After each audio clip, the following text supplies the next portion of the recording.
Steffi querida, muy buenas noches, tengan todos bienvenidos a Las Juristas aquí por Diálogos de Derecho S. Creo que mi querida Steffi estás en silencio. Fátima, muy buenas noches con todos.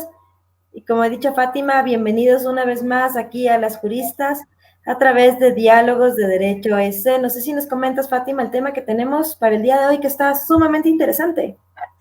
Claro, hoy tenemos a un invitado internacional. Llega desde la Argentina el doctor Juan Carlos Carretero. Él es especialista en ciberdelitos por la OEA, Universidad de León, y nos va a hablar acerca de la evidencia digital en el proceso judicial, un tema más que relevante por el hecho de que ahora todos nos hemos volcado al ciberespacio y, ¿por qué no?, el derecho se transformó de manera digital. Por eso nuestro invitado desde Argentina nos va a estar hablando acerca de la evidencia digital en el proceso judicial. Pero antes de eso, vamos a tener a nuestra cápsula notarial, mi querida Steffi. Justamente, Fátima, como siempre, nos está acompañando el doctor Paul Arellano para darnos estos pequeños tips y pequeñas recomendaciones y instrucciones también de cómo podemos hacer nuestros procesos a niveles notariales. Exacto. Bueno, entonces vamos a dar la bienvenida al doctor Paul Arellano. Buenas noches, Fátima, buenas noches, Stephanie, buenas noches, estimados seguidores de Las Juristas. Es un honor para mí encontrarme nuevamente con esta nueva cápsula notarial. Aprovechando el tema muy importante e interesante del día de hoy, les voy a hablar sobre la materialización y la desmaterialización de documentos electrónicos. Nosotros debemos tener en cuenta que realizamos un sinnúmero de transacciones vía WhatsApp, vía correo electrónico, vía mensajes de datos, y alguna vez nosotros tenemos o nos vemos en la necesidad de presentar estos documentos electrónicos dentro de un proceso judicial. ¿Y cómo podemos hacer esto? Nosotros podemos materializar estos documentos, la conversación de WhatsApp, la conversación vía Messenger, los correos electrónicos en los que se establecimos un acuerdo, un contrato en una notaría. Pero ¿cómo debemos hacer esta materialización? Lo primero que debemos tener en cuenta que es la facultad, es una atribución exclusiva del notario materializar documentos electrónicos. ¿Qué implica materializar? Es llevar del mensaje de datos que está en el correo electrónico, que está en WhatsApp, al papel, imprimirlo. Esto es materializar un documento electrónico, llevarlo al papel. Al contrario, desmaterializar es el documento que tenemos en papel, hacerlo digital, llevarlo a PDF, hacerlo un mensaje de datos. Con esa aclaración, nosotros podemos acudir donde el notario a fin de que materialice el documento electrónico, la conversión de WhatsApp, el correo electrónico, el mensaje de datos. Esta atribución consta en el artículo 18, numeral 5 de la ley notarial. Pero el notario no puede certificar cualquier documento electrónico. El notario solamente puede certificar documentos electrónicos originales. Entonces, ¿qué es lo que debemos hacer nosotros si es que tenemos una conversación de WhatsApp que queremos presentarla dentro de un proceso judicial, sea de alimentos, sea para una obligación, la elaboración de un bien, la contratación de un servicio? Nosotros lo que tenemos que hacer es acudir a la notaría de forma personal, el titular de la cuenta de correo electrónico o de la cuenta de WhatsApp, y en la computadora de la notaría, con la autorización del notario, imprimir desde mi usuario, es decir, desde el usuario personal de la persona que envió el correo o que recibió el correo, o la que envió la conversación de WhatsApp o que recibió la conversación de WhatsApp, imprimirla en la notaría. El notario va a dar fe pública de que es el documento original. No puede cualquier persona ir a la notaría y certificar un correo electrónico de otras personas. Yo no puedo certificar un correo electrónico de Fátima, no puedo, o de Steffi. Tiene que ser siempre la persona que envía o que recibe. Igualmente, la conversación de WhatsApp, para que pueda ser materializada, debe ser enviada desde el teléfono celular del titular de la cuenta, envía a su correo electrónico personal y en la notaría lo que hace es imprimir todas las hojas de la conversación de WhatsApp. Que es importante conocer que no se puede materializar solamente una parte de la conversación o no se puede materializar solo una captura de pantalla de la conversación, sino tiene que ser íntegra. La prueba para ser presentada dentro de un proceso tiene que ser íntegra, no tiene que estar dividida, mutilada o fraccionada. La prueba debe ser presentada y analizada en su totalidad. Entonces, esto es importante conocer, esa atribución también consta, o la validez de los documentos digitales, consta en el artículo 202 del COGEF, que les da la misma validez a los documentos electrónicos digitales. También nosotros tenemos en el artículo 54 de la Ley de Comercio Electrónico que establece cómo se debe probar también o cómo se debe presentar esta prueba digital dentro de un proceso. Hablemos de que sea un video. El video no podemos nosotros materializarlo porque no se puede imprimir un video o un audio, pero sí se puede presentar en un archivo, en un dispositivo. Hablemos que puede ser en un pendrive o puede ser en un CD, y este procedimiento o este documento se presentará directamente ante el juez facilitándole los medios para que pueda reproducir o producir esa prueba. Recordemos que por el hecho de que el notario certifique o materialice el documento no lo constituye en prueba plena. Este documento vendrá a ser y seguirá siendo una conversación de WhatsApp o seguirá siendo un correo electrónico que tiene el mismo o la equivalencia a una carta, y el juez es el que tendrá que valorar la prueba al momento de reproducirla. Muchísimas gracias por haber compartido estos pocos minutos de la cápsula notarial y espero que les haya sido de utilidad. Muchísimas gracias y hasta la próxima.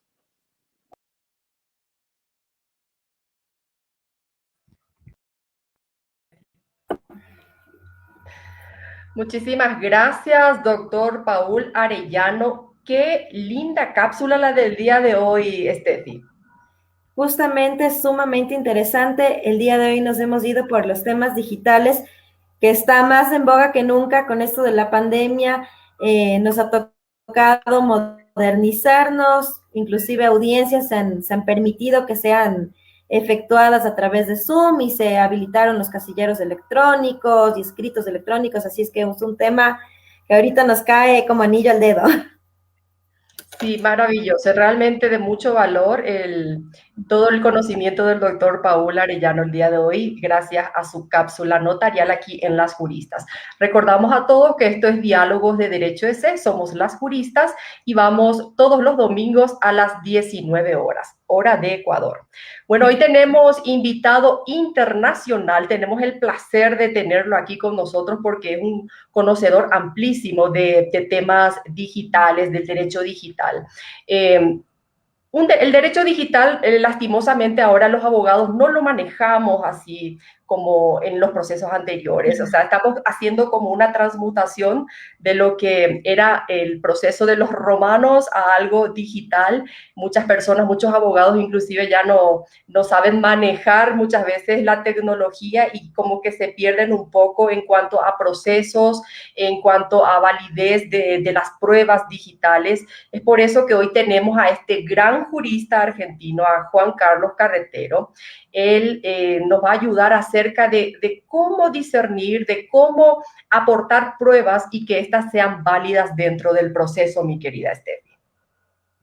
Justamente, mi querida Fátima, no sé si damos paso al currículum previamente a subir la pantalla y empezar con la entrevista.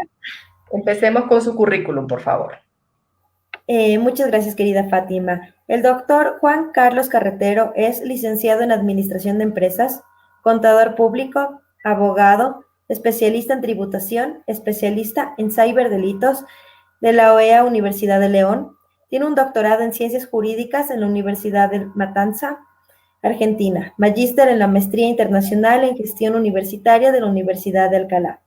Miembro titular de la Asociación Argentina de Derecho Internacional, miembro pleno de la Asociación Americana de Derecho Internacional Privado, miembro de Association Society of International Law, director de la carrera de Derecho de la Universidad de Flores, profesor titular de la Cátedra de Derecho Internacional Privado, vicedirector del Instituto de Derecho Internacional Privado del Colegio de Abogados de La Matanza, Argentina, y conferencista. Con esto, mi querida Fátima, damos la bienvenida al doctor Juan Carlos Carretero. Bienvenido, doctor Juan Carlos Carretero, a Las Juristas. Está silenciado, doctor. Creo que está silenciado o estás muteado es la frase de los últimos días o del último año. Es lo que más hemos dicho. Bueno, gracias Fátima, gracias con los nervios. Estefanía, gracias por la invitación, gracias por convocarme para hablar un poco de estos temas que, como bien dijo Estefanía, estamos aprendiendo los abogados a desenvolverlos en el ciberespacio, en el tema digital, lo estamos transformando. Y bueno, y de a poquito vamos viendo cuáles son las cuestiones que generan dudas, porque no estamos acostumbrados todos los abogados a usar el papel. O sea, nosotros escribimos y usamos papel. Ahora, todo eso que estaba en papel está todo en el ciberespacio, está todo volando por los aires y cambia un poco la manera de realizar todo esto, y hay ciertas situaciones o hay ciertas cosas que tenemos que tener en cuenta, o ciertos requisitos o ciertas particularidades de lo que es el ciberespacio o esta forma de comunicarnos, para que en el proceso no nos impugnen los procesos, no nos impugnen las pruebas, no decaiga el proceso por algún descuido que tengamos de características y estos requisitos que requieren esta nueva manera de comunicarnos, ¿no? Bueno, excelente, doctor. Bueno, estamos más que honradas en tenerlo aquí en Las Juristas, doctor. Estábamos esperando ya desde hace muchísimo tiempo tenerlo aquí, porque es un tema que nos pidieron muchísimo. En la audiencia de Las Juristas estaban más que interesados en este tema, por lo que ya hemos dicho, el desconocimiento de algo que de repente con la pandemia apareció y los procesos se digitalizaron y tuvimos que aprender, pero velozmente. Y por eso vamos a tratar hoy, pero con alguien que realmente sabe, como en el caso de usted, ¿verdad? Que conoce bastante de temas digitales, de hecho es especialista en ciberdelitos, y hablar de la validez de las pruebas dentro de estos procesos va a ser más que interesante y un aporte trascendental para todos los abogados de Ecuador y del mundo entero que están observándonos ahora mismo. Bueno, empecemos la entrevista, mi querida Steffi, te cedo la palabra.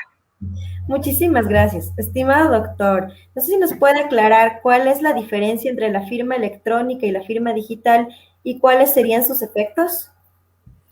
Bueno, sí, esto tiene mucho que ver con un poco con la cápsula notarial que vimos al principio.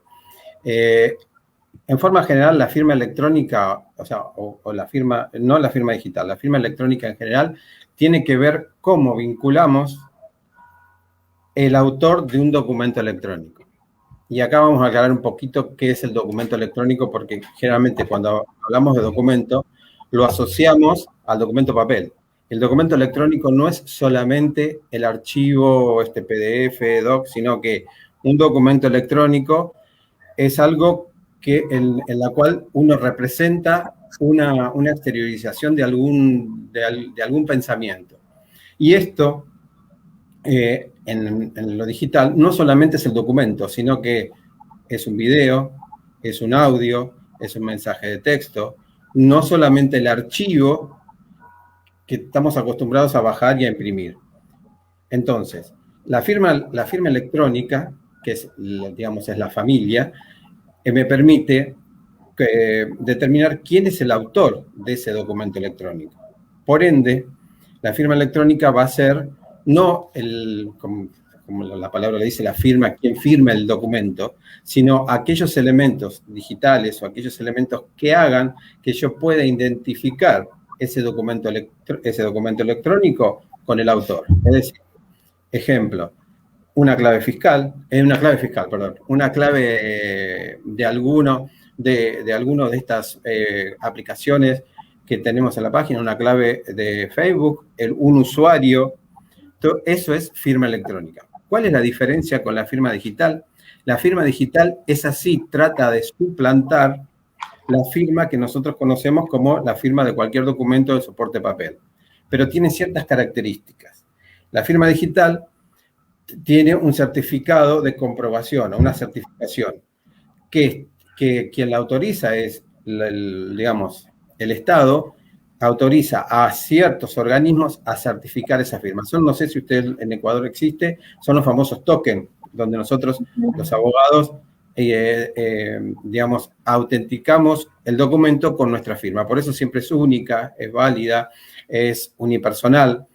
Y creo que ustedes tienen la ley de correo, acá me la anoté porque era un poco largo, la ley de comercio electrónico, firma electrónica y mensaje de texto tienen regulado, pero no lo tienen, o sea, el término no está diferenciado tan notoriamente entre lo que es una firma electrónica y una firma digital. Internacionalmente, la firma electrónica son aquellos datos que pueden identificar la autoría de un documento electrónico, como recién dije, una clave, un usuario, algo que puede identificarlo. Ahora la firma digital hace o suplanta la firma en soporte papel. Aquello que tiene una firma digital, no necesitamos probar la autoría, sino que se presume, aquello que tiene firma digital, que la autoría es de quien tiene implantada la firma digital. En cambio, la firma electrónica necesito probar de alguna manera que el documento fue realizado por un autor determinado. En Argentina hay un fallo, se llama Mamiusca, que es de una empresa, donde justamente determina esto. Dio como firma electrónica, o sea, como identificación, por ejemplo, la clave de cajero electrónico por una transacción en un cajero. No sé si quedó más o menos claro. La diferencia entre los dos conceptos.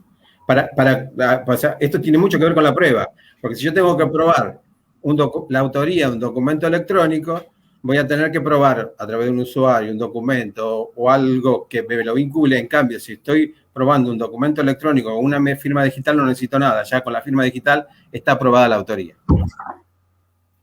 Excelente, sumamente claro en realidad. O sea, entonces hablamos de firma digital y de firma electrónica, doctor. Claro, una cosa, son dos términos diferentes. La electrónica es aquella la cual yo necesito, o quien lo presenta necesita probar la autoría del documento electrónico. Es decir, yo presento un video, necesito probar, o sea, por algún motivo necesito probar de quién es la autoría de ese video. A través de una clave, a través de un usuario, a través de un ID de la computadora, a través del email del teléfono, o sea, a través de algo. En cambio, la firma digital no, porque ya, o sea, tengo ese certificado que me dice que si yo emito ese documento a través de este token o lo subo a un expediente a través de este token, esa evidencia digital, se presume la autoría de quien lo subió. Excelente, doctor. Bueno, y en cuanto a los terceros de confianza, ¿quiénes son los terceros de confianza en el proceso de obtención de la evidencia digital, doctor? Bueno, esto es, primero que quiero aclarar, antes de que sigamos, porque a veces se confunde evidencia digital con prueba digital. Son dos conceptos diferentes.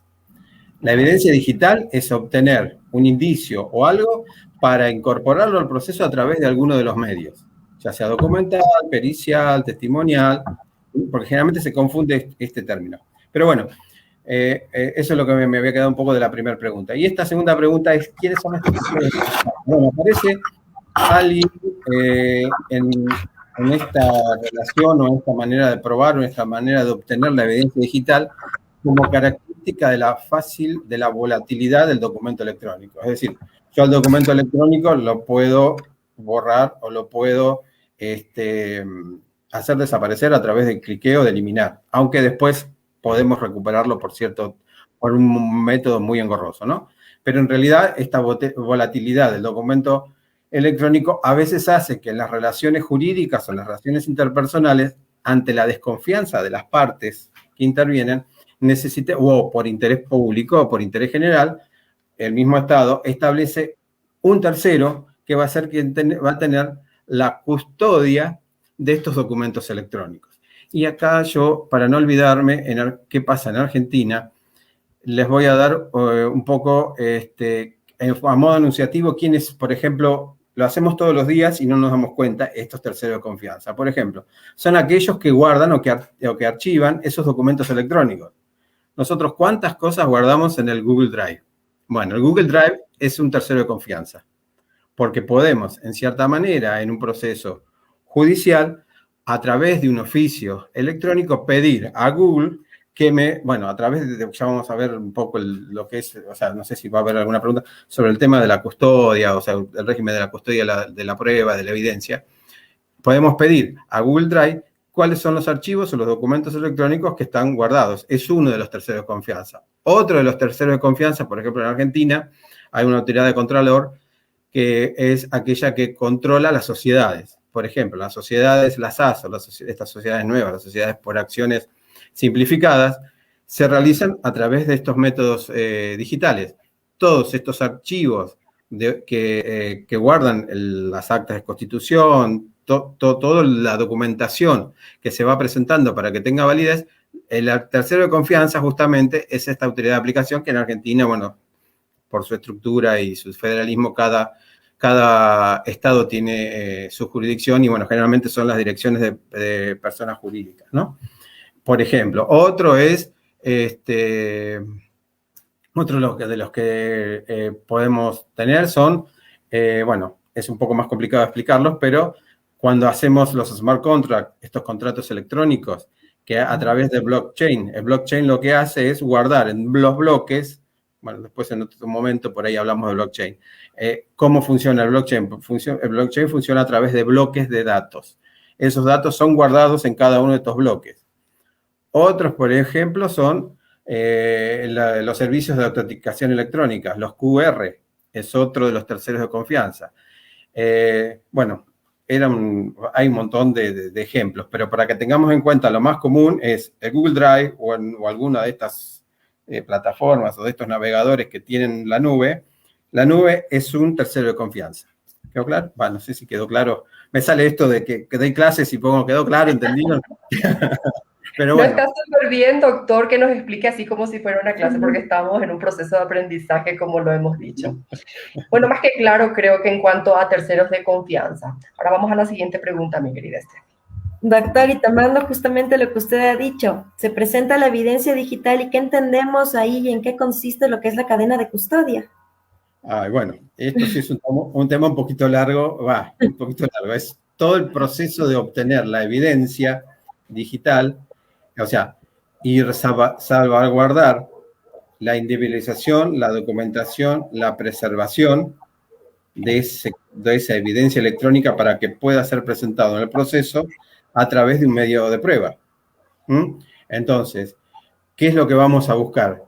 Vamos a constatar la autenticidad, la integración y la veracidad de esa evidencia. ¿Cómo se hace esto, que es la cadena de custodia? Acá un poco lo que hablamos de la cápsula, lo que hablaron ustedes, o sea, lo que habló el doctor, acerca de la cápsula notarial. ¿Cómo es este proceso?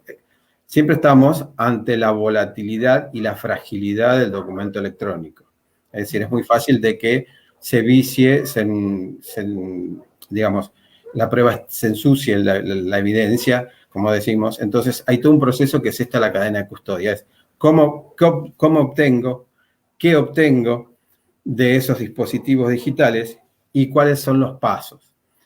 Y acá hay que mirarlos desde dos puntos de vista. Un punto de vista desde el punto de vista técnico, es decir, el perito informático o el informático que va a realizar la extracción de esa evidencia electrónica de algún dispositivo, y desde el punto de vista del abogado que quiere presentar una evidencia electrónica a través de un medio de prueba. Esto es muy extenso, entonces supongo que lo que más nos va a interesar es cuáles son los medios o cuál es esta cadena de custodia que debe resguardar el abogado. Si no, después lo extendemos. ¿Cuáles son los pasos a seguir?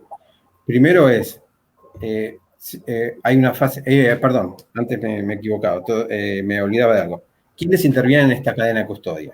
Intervienen el técnico, es decir, el informático, que es el que conoce la manera de extraer y demás, un notario que va a dar fe de todo, o sea, o un fedatario, depende del estado, quien sea fedatario, generalmente en Latinoamérica son notarios, que va a dar fe de todo el proceso de extracción de la prueba y que no está viciada. Y los letrados de las partes. Fundamental que se haga de esta manera para que luego no pueda ser impugnada esa evidencia cuando se presentó a través de un medio de prueba. Estas fases, vamos a hablar un poco de las fases del abogado. En la fase de identificación, ¿qué es lo que tiene que hacer el abogado? Identificar claramente cuál es el dispositivo con marca, serie, con todos los datos necesarios. Y eso, presentarlo en el proceso, cuando va a presentar la prueba, presentar todos estos datos como que se realizó esta fase de identificación. Es decir, vamos a identificar el dispositivo, vamos a identificar la serie, modelo, qué es lo que es, si es un celular, si es una notebook, si es un ordenador de escritorio, lo que sea. Bueno, esa es la primera fase. ¿Y qué va a hacer el perito, el informático? Va a constatar que que el escrito que le presenta en el expediente que sea lo mismo que está recibiendo como el dispositivo que está recibiendo. Esa es la primera fase. La segunda fase, que es la más importante, es la fase de recolección. Y acá tenemos dos etapas. Una es la captura por parte del abogado audiovisual de todo el proceso de la cadena de custodia. Es decir, cuando recibe el perito, yo siempre hablo de perito, pero no necesariamente, después vamos a hablar de eso, que no necesariamente la evidencia digital es a través de una pericia informática, sino que puede ser por cualquier medio de prueba. Pero lo que vamos a hacer es a través de una captura audiovisual de todo el procedimiento de la recolección del dato. Y este escrito, que también debe acompañarse en la fase de la obtención o de la recolección de evidencia, tiene que tener todos los datos de vuelta de cómo se obtuvo la captura, de dónde sacamos la captura audiovisual, el modelo del dispositivo, si es a través de un celular, el email, la aplicación por la cual se obtuvo esa captura, la fecha, la hora, cuándo se inició, cuándo se terminó, para que eso, una vez que se ingrese a través de un medio de prueba, pueda ser constatado y no pueda ser impugnado. Por otro lado, tenemos la segunda etapa de esta historia de recolección, es la recolección misma de la evidencia digital, es decir, la materialización de los documentos electrónicos. Y en el expediente debe figurar qué archivos debo yo recolectar. Esto va a tener mucha relación con los derechos constitucionales, porque están muy vinculados. El código hash, que bueno, no sé si lo conocen, pero el código hash es un código alfanumérico que cada archivo es como el DNI, o hablamos es como el DNI de cada uno de estos archivos, es decir, tiene un número único y es irrepetible. ¿Qué es su contenido y qué es lo que queremos probar? Por último, y también a través por esta cuestión de la volatilidad y la fragilidad del documento, es cómo vamos a preservar esa documentación. Esa documentación el abogado va a tener que escribir, va a tener que realizar un documento que haga un detalle pormenorizado de los procedimientos que se realizaron para la obtención y el resguardo de la evidencia, porque hasta ahora no es una prueba, de la evidencia digital. ¿Qué es lo que va a hacer? Va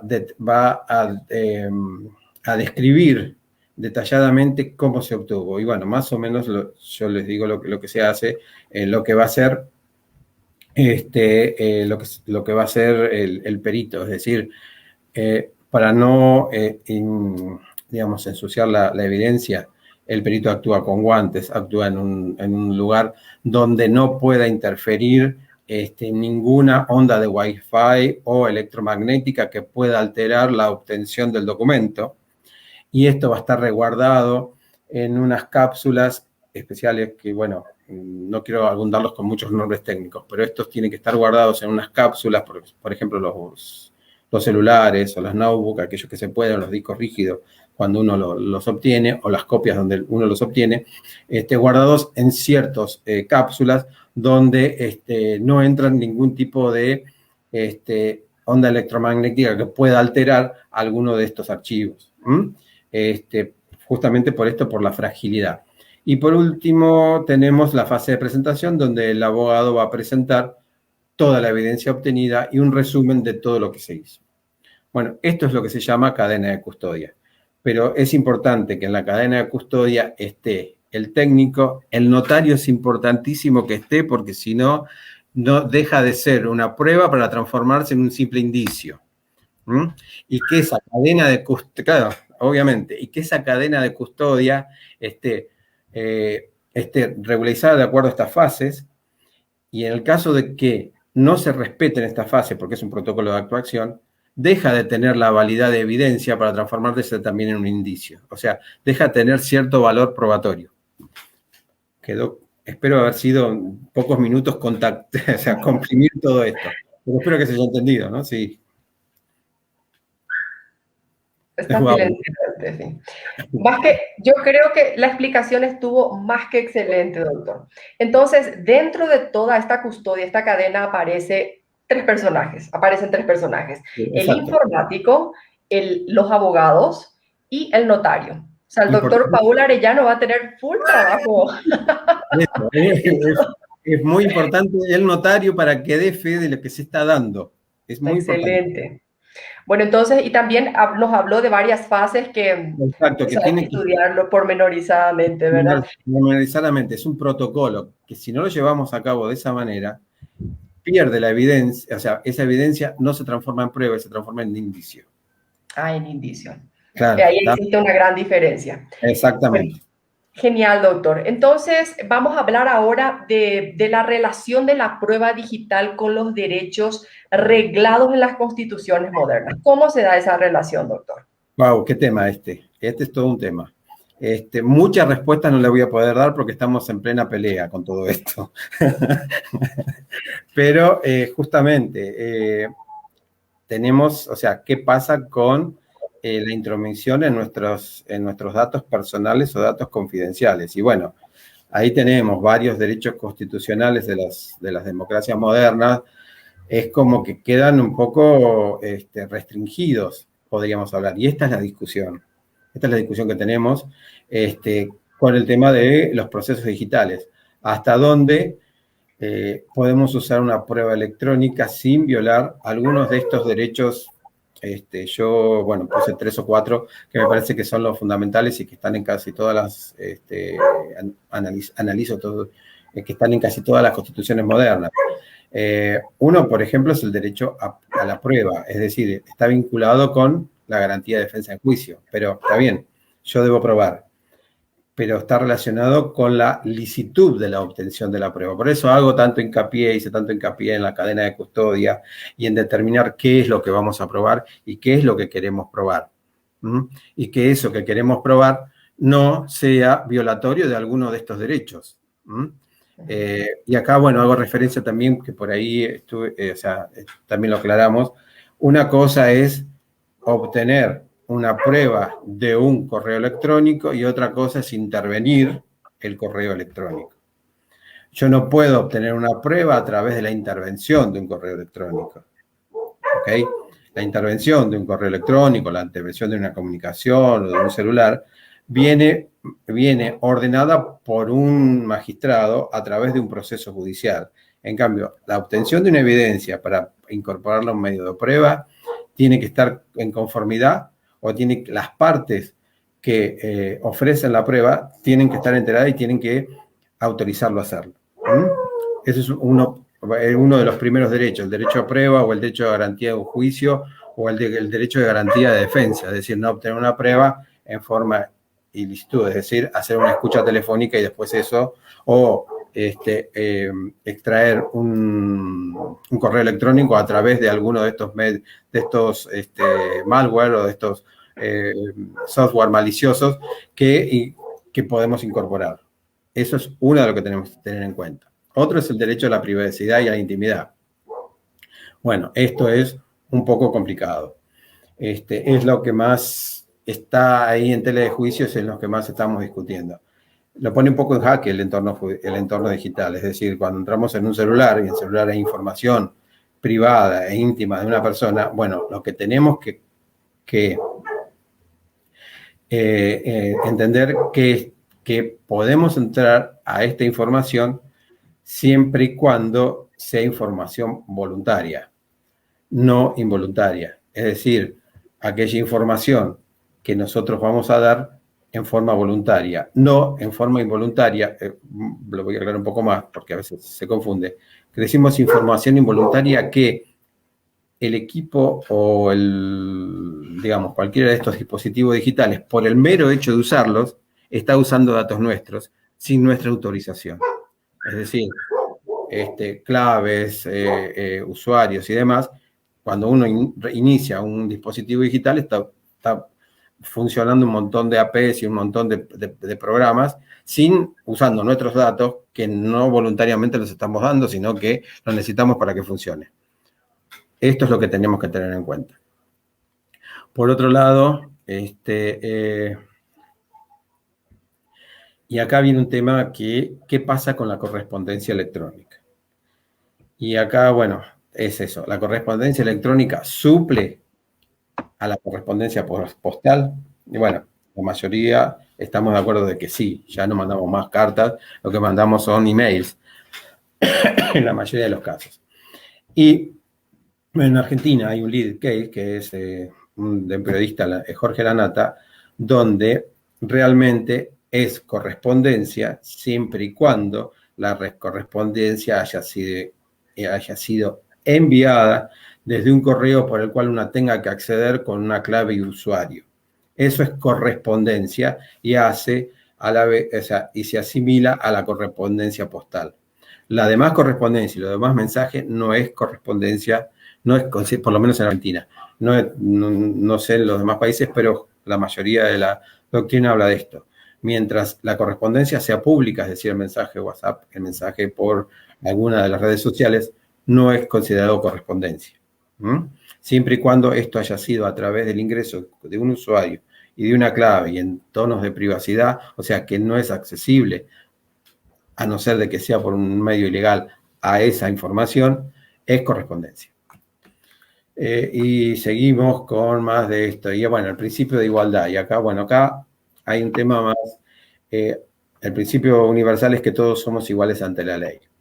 Y acá viene un poquito el tema de la tecnología y ocurre un poco, bueno, por lo menos en mi país y en Latinoamérica supongo que sí, el acceso a esta información digital.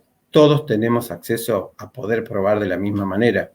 Y ahí hablamos del tema de la conectividad, que no es lo mismo, por ejemplo, en los centros urbanos, la conectividad que por ejemplo, en mi país, que es extenso en zonas rurales. La conectividad a veces es distinta y a veces no llega. Entonces, ¿la igualdad digital existe? Bueno, pareciera que no, y pareciera que esa brecha digital, el principio de igualdad está un poco en jaque. Ha venido a solucionarlo con el tema del principio de dinámica de la prueba, es decir, que el que mejor en condiciones esté de probar, que lo pruebe. Pero bueno, esto está muy en discusión todavía. Habrán visto que no les puedo dar una definición ni una postura, porque estamos justamente en esto. Como dijeron ustedes al principio, estamos aprendiendo, y estos son temas muy de fondo y toca derechos muy fundamentales, donde todavía no tenemos una solución. Es muy reciente todo. Así que bueno, estos son un poco los derechos constitucionales que generalmente creo que están en todas las constituciones. La garantía, el derecho de defensa, el derecho a la intimidad, la correspondencia, el principio de igualdad. Es como que se ve un poco hackeado todo esto a lo que veníamos acostumbrados. No sé si todos somos iguales ante la ley. Esta historia que no nos podemos comunicar y no podemos probar lo que queremos probar porque no tenemos conectividad y no lo podemos hacer. O el derecho a la intimidad, cuando alguien toma información de mi celular, está invadiendo mi intimidad. Y bueno, por eso es muy importante cuando hagamos una pericia, qué es lo que queremos rescatar y qué es lo que queremos probar. Y esta historia de perdón mis términos, ¿no? Esto de no confundir la intervención de una comunicación con la obtención de una evidencia. Son dos cosas diferentes y actúan en dos campos diferentes. Bueno, espero en este resumen poder haber llegado a buen término.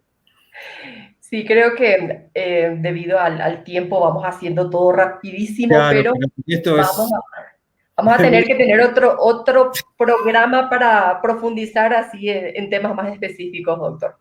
Bueno, Bien. Estefi, vamos a la última pregunta porque ya nos hemos pasado un poquito del tiempo. Ok. Bueno, entonces, perdón, voy a hacerle 2 preguntas en una, por así decirlo.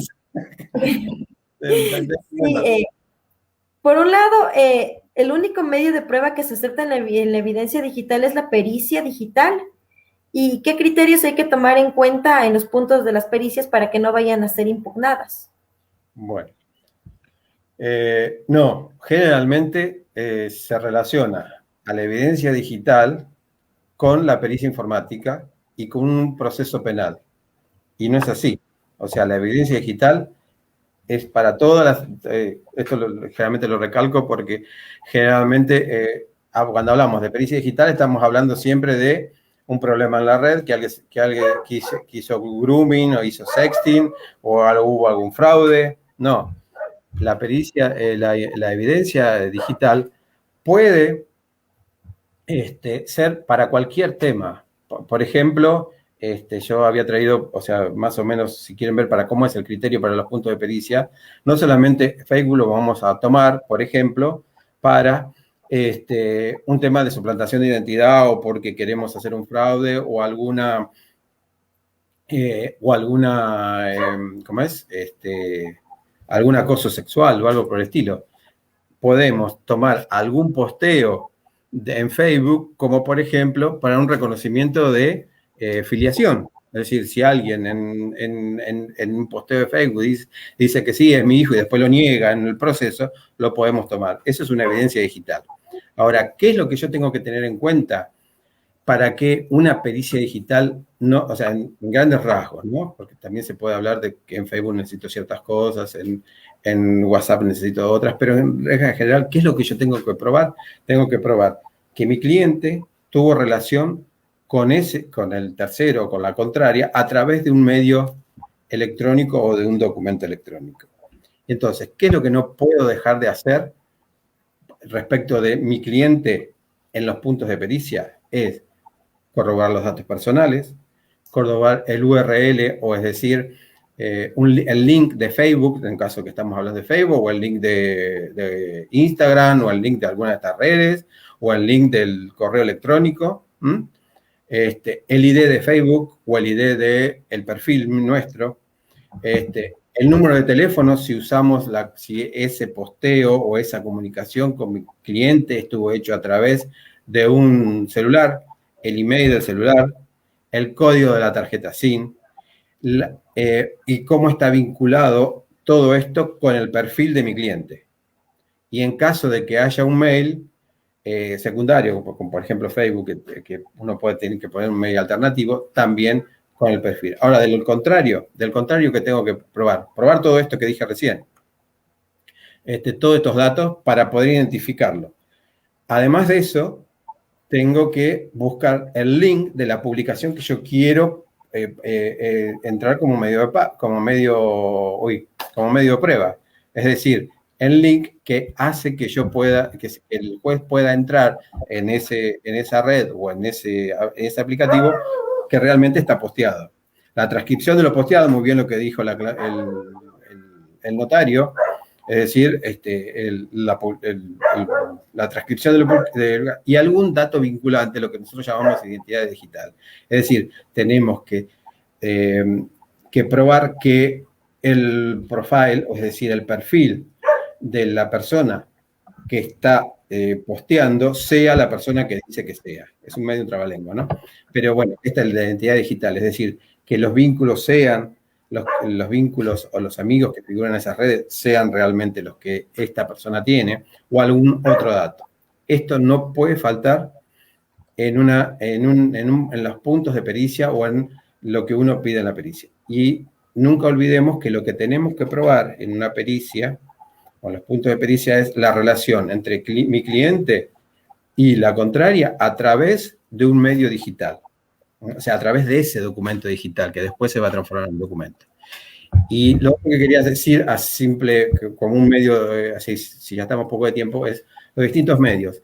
Y lo que quería agregar, que es mucha la falla que está pasando, por ejemplo, en mi país, con el tema de la prueba documental informática. La prueba documental informática no es la captura de pantalla certificada por un notario. Eso es una evidencia. La prueba documental digital es todo el proceso más la captura de pantalla. Todo lo que les dije de la custodia, cómo se realizó, todos esos procesos, más la impresión. Bueno, creo que fuimos rápido, pero bueno, por lo menos dimos un pantallazo de cada uno de estos temas. O sea, hay para hablar mucho de todo esto, pero bueno, la idea era un poco estos tips que para tener en cuenta, o estas cuestiones a tener en cuenta para que no nos impugnen alguna prueba digital o alguna prueba informática. Espero poder haber llegado a aclararles alguna de estas cosas. Bueno, yo creo que, perdón, Steffi, yo creo que en realidad hemos topado con estos temas que teníamos ahí en la nebulosa y que no sabíamos cómo abarcar y cómo abordar en los procesos, mi estimado doctor Juan Carlos Carretero. Bueno, por cuestión de tiempo y muy a pesar nuestro, vamos a tener que despedirlos de las juristas porque nos hemos pasado, como todos los domingos, un poquito del tiempo límite de nuestro programa. Bueno, mi querida Steffi, ¿algunas palabritas antes de retirarnos? Sí, justamente, como decía, ha sido un tema sumamente interesante, nos hemos quedado cortos de tiempo, nos ha dado toda la información en pastillitas, le agradezco de corazón, esperamos tenerles nuevamente en otro programa aquí en Las Juristas y poder seguir abordando los temas que tal vez nos quedaron pequeñas dudas, por así decirlo. Unas lagunitas. Bueno, aquí, doctor, de repente apareció una preguntita del público. Sí. Sí, si nos puede responder rapidito para no dejarle con las ganas al doctor Miguel Cabrera Moreno. Dice, si soy testigo de un hecho y he grabado dicho hecho en mi móvil, pero ese dispositivo me fue sustraído o incautado, ¿cómo se procede para recuperar esa prueba? Pregunta el doctor Miguel Cabrera Moreno. Claro, bueno, una cosa es que si fue sustraído o incautado por una autoridad judicial, supongo, porque si es incautado, sí. Bueno, usted debe pedir en función, o sea, dentro del expediente, si fue incautado debe ser por alguna cuestión penal, ¿no? Obviamente, supongo que debe ser por algo así. Entonces, debe en el expediente pedir a través de todos los datos que usted tiene, serie, modelo, email, todos estos datos técnicos, identificarlos, pedirlos. Depende bueno, acá voy a decir algo que a lo mejor los magistrados no van a estar de acuerdo. Depende, cada magistrado tiene su manera de obtener esto. Algunos recuperan ese dispositivo y realizan todo este proceso de custodia. Es decir, qué es lo que quieren hacer, el técnico. Otros directamente en el juzgado, directamente usted pide ese dispositivo y se realiza directamente en el juzgado sin devolvérselo porque está en custodia. O si ese dispositivo tiene una prueba que tiene que ver con esa causa penal, en nuestro país figura lo que se llama el querellante o el tercero en el proceso penal. Es decir, el fiscal, el querellante, pedirle al fiscal que realice esa prueba a través de este procedimiento. Creo que son las 3 o 4 alternativas que uno puede realizar en el proceso penal. Supongo, porque si hubo una orden de incautamiento, supongo que es una causa penal. Excelente. Bueno, esa fue una respuesta para el doctor Miguel Cabrera Moreno. Muy bien, doctor, ahora sí vamos a tener que despedirlo. Ya no podemos avanzar con las otras preguntitas. Bueno, muchísimas gracias por haber participado en Las Juristas. Como ya le dije, fue un verdadero honor tenerlo aquí. Bueno, muchas gracias a ustedes por invitarme, a disposición para charlar esto, porque esto me gusta, medio me apasiona, empiezo a hablar y no paro más. Pero bueno, a disposición de ustedes, cuando ustedes quieran, podemos seguir charlando de esto y debatiendo. O sea, la idea es cambiar un poco de opiniones y por ahí yo sé un poquito más y poderles dar algunas, como dicen ustedes, pastillitas como para que puedan ir subsanando todo esto que nos está pasando a todos, ¿no? Claro. Bueno, Galo Sebastián Muñoz también hace una preguntita, pero el doctor, cuando terminemos el programa, se va a conectar y lo va a responder por escrito. Bueno, Okay. Doctor, un saludo especial a toda la Argentina. Es usted el segundo invitado argentino que hemos tenido aquí en Las Juristas. Como siempre, son muy apreciados los argentinos por nosotras y por todo el público ecuatoriano. Y por todo el mundo, porque ser argentino, ¿viste? Viste, ahí salió el modismo. Bueno, doctor, un placer y muchísimas gracias una vez más. No, gracias a ustedes. Gracias a ustedes por invitarme. A disposición cuando quieran. Gracias, doctor. Bien, así estuvimos con el doctor Juan Carlos Carretero, especialista en ciberdelitos en la OEA por la Universidad de León. Lastimosamente no hemos podido realizar todas las preguntas del público, pero el doctor va a tener la generosidad de responder a cada uno de ellos. Bien, mi querida Steffi, hoy tenemos, bueno, es el espacio del comentario jurídico, pero vamos a omitir nuestro comentario jurídico el día de hoy. ¿Por qué? Porque tenemos una noble causa que queremos hacer conocer a nuestro público.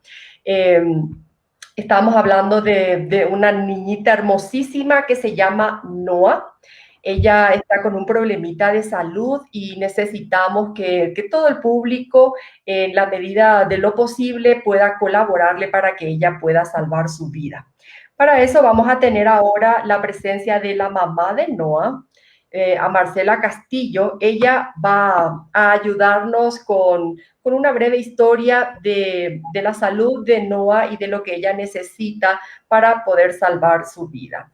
Entonces vamos a ingresar a la plataforma a la señora Marcela Castillo. Ahí está, creo que con el papi también. Bienvenida, Marcela, ¿cómo estás? Mucho gusto, buenas noches. Primeramente quiero agradecerles muchísimo por este importante espacio y darnos la oportunidad de poder expresar a las personas que se encuentran presentes un poquito de nuestra historia y la situación actual en la cual nosotros nos encontramos con nuestra hija. Bien. ¿Puedo empezar? Coméntanos, por favor, qué le pasa a Noah y qué es lo que está necesitando. Perfecto. Bueno, Noah necesita algunas cirugías. Noah nació prematura y al nacer prematura sufrió algunas circunstancias muy severas a raíz de su prematurez y también de alguna deficiencia en lo que es la intervención médica.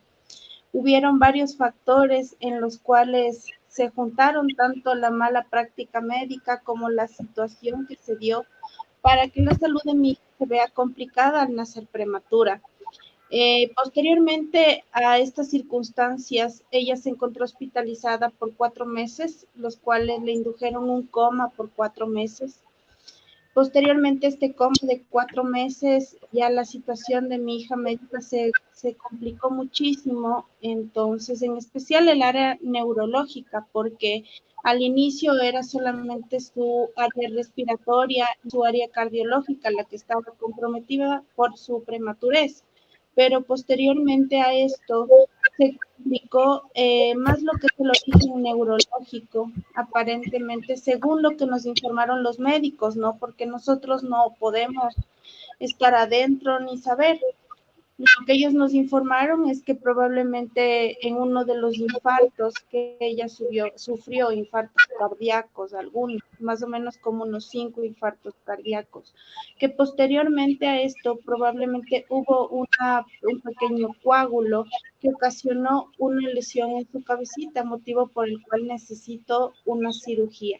Esta cirugía se vio aplazada por todas las condiciones de pandemia y el sistema público y de cierta manera el sistema que podríamos decir que es medio privado, el IES, nos negó prácticamente la intervención a nuestra hija por la pandemia, ya que no había camas de UCI, no había ningún sistema médico que le pueda a ella contener toda la comorbilidad que ella necesitaba, siendo más poniendo más en peligro lo que es su estado de salud.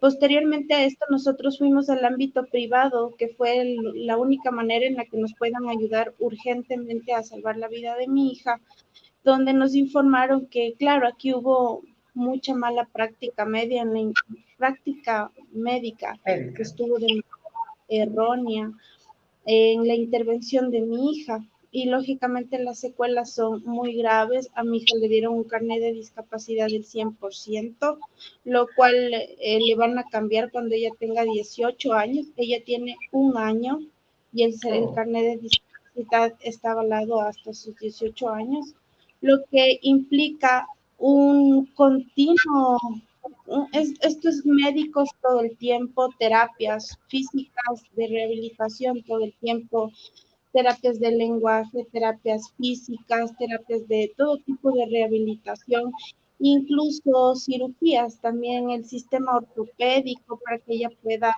poder manejar bien su cuerpo. Es una serie de gastos. La primera cirugía que acabó mi hija de cursar antes de ayer fue la cirugía de su cabecita, donde se veía comprometida lo que es hidrocefalia. Ese fue el primer cuadro que le dieron posteriormente a uno de los infartos cardíacos que nos supieron decir. Entonces, este momento ya fue intervenida con su válvula de hidrocefalia y estamos viendo las condiciones como evolucionan. Sin embargo, los gastos médicos son gigantes. Todos los gastos que ella necesita son muy grandes porque después de esta cirugía nos supo decir que vienen como 3 más de reconstrucción en su cabecita por las consecuencias de la mala práctica médica, de haber dejado que los médicos no den la información concreta ni saber actuar a tiempo a pesar de ver la clínica que ella tenía. Ya. Entonces, básicamente nosotros actualmente estamos, la vida de nuestra hija está totalmente comprometida porque es su cabecita y su corazón está en función de eso, por lo que es prematura, no está funcionando al 100%. Y los 5 meses que ella estuvo en terapia intensiva, inducida a un coma, le ocasionan muchos problemas como con su tráquea para que no pueda alimentarse de manera correcta, la postura de su cuerpo de igual manera requiere algunas terapias, sus pulmones. Entonces, estamos en esta situación en la cual necesitamos invertir mucho dinero para tratar de equilibrar todas las necesidades que tienen ahorita, porque nosotros podemos abarcar con algunas cosas, pero realmente con todas las que gastos son infernales, me imagino. Exactamente, son muchísimos y peor con esta pandemia se complicaron las cosas porque no hemos podido adquirir medicina, no hemos podido adquirir las terapias y tampoco es que el sistema se ofrece a dar un buen servicio terapéutico. Existe mucho atropello a las personas y peor existen muchas personas que no saben sus derechos, que no saben defender. Y existe mucho atropello, en especial en el ámbito pediátrico, porque son niños y nosotros hemos sido vulnerados los derechos en este sistema al 100%, totalmente. Un Estado que abandona completamente, ¿verdad? Exactamente, por ejemplo. Mi querida Marcela, mil disculpas, pero por cuestión de tiempo vamos a ir directamente a lo concreto. ¿Cómo podemos ayudar a Noa? Por favor, nosotros estamos compartiendo un link, también estamos compartiendo una foto con el número de nuestra cuenta para que la gente nos pueda colaborar. En el link es a partir de los $5 y en mi cuenta desde $1, lo que la gente desee y nos pueda apoyar en este camino que nosotros tenemos de largo y que estamos muy dichosos, de hecho, de ser parte de este trayecto de vida. Muy felices de tener a nuestra hija Noa, pero nosotros queremos tenerla de largo y si es que es posible que la gente nos pueda apoyar desde $1, $5, muy agradecidos. Ese es el pedido. Muchas gracias. Vamos a dejar el link entonces en nuestra página oficial de Diálogos de Derecho de Ser para que todos aquellos que quieran aportar a Noita puedan hacerlo de manera voluntaria. Noa ahora nos necesita y podemos salvar su vida aportando desde $5 o todo lo que quieran ayudarnos. Sí, siempre es importante poder dar nuestro granito de arena con las personas que más lo necesitan y de todo corazón, que vaya más allá de la ayuda económica y que su hija pueda recuperarse pronto. Exacto. Hoy estamos todos por NOA, entonces las juristas están apoyando al 100% por en esta noble causa, todos por NOA. Por favor, ayudemos en la medida de nuestra capacidad. $5 puede salvar la vida de NOA. Muchísimas gracias, Marcela, por compartir con nosotras y ojalá que podamos ayudar de alguna forma. Muchísimas gracias por este espacio tan importante. Muchísimas gracias por un abrazo inmenso, Marcela. Y que tengan mucha suerte. Un beso enorme también a NOA de parte de las juristas. Igualmente, muchísimas gracias por todo. Muy amable. Mucha fortaleza en este camino, ¿sí? Un abrazo gracias. También al papi que está ahí detrás. Muchas gracias. Entonces, estuvimos con Marcela Castillo, ella es mamá de NOA, y nos explicó brevemente que Noita está necesitando de nuestra ayuda. Por favor, colaboremos. Vamos a dejar el link para que puedan aportar desde $5 o lo que puedan en cuanto a capacidad económica. Mi querida Steffi, hoy tuvimos un día, un programa especialísimo. Nuestro invitado más que especial nos impartió bastante acerca de temas desconocidos por la mayoría de los abogados, ahora que nos tocó de repente insertarnos en la vida digital, Steffi. Justamente, Fátima, un programa sumamente interesante con nuestra cápsula notarial, con el doctor Juan Carlos Carretero de invitado y bueno, cerrando nuestra programación, esta pequeña obra social, por así decirlo, más allá, un pequeño granito de arena que en medida de nuestras posibilidades podemos estar ayudando a salvar una vida. Entonces, por favor, estar pendientes del link que se les va a dejar. Me parece que tienen una página en Facebook, no estoy segura, Fátima, igual sí. para que la puedan seguir, compartir y todos los datos vamos a dejarlo, Steffi. Vamos a dejarlo en la página de Diálogos de Derecho EC para que todos nuestros seguidores que conocemos su inmenso corazón para la ayuda, vamos a apelar a esa solidaridad que tiene cada ser humano. Hoy Noita nos necesita de nuestra ayuda y nosotras aquí desde las juristas queremos apoyarla de esta forma. Bien, muchísimas gracias. Nos hemos extendido, 1000 disculpas, pero así somos las juristas. De repente nos lanzamos y perdemos la noción del tiempo. Muchísimas gracias una vez más al doctor Juan Carlos Carretero desde Argentina, a la mamá de Noita también que estuvo con nosotros y por supuesto a ti, mi querida Steffi, por haberme acompañado también el día de hoy. Justamente, Fátima. Un abrazo para todos y nos estamos viendo la próxima semana nuevamente a las 19 horas en Las Juristas por Diálogos de Derecho EC. Que tengan una muy buena noche a todos. Un abrazo inmenso a todos y fuerza, todos por NOA, ¿sí? Será hasta el próximo domingo. Muchas gracias. Que pasen muy bien. Hasta luego. Buenas noches.